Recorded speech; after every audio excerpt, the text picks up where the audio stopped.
probably had a nice pension. And then I'm thinking, because we talk about the future and all that, will I have a pension? Will I have a retirement plan?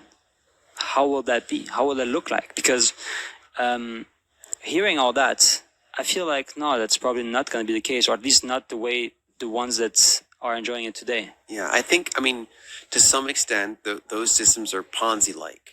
They were calculated with kind of steadily population growth in mind, but population growth is slowing down, and so the rate of workers to retirees is shrinking. And also, I mean, I'm less familiar with all of Europe's different retirement systems, but in the United States, when Social Security was made, the retirement age was roughly equal to the average lifespan. Whereas now the lifespan has increased a lot faster than the retirement age.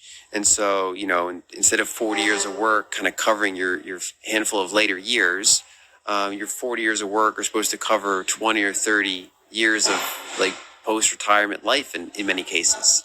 And they just didn't necessarily pay enough into that to kind of get out of that.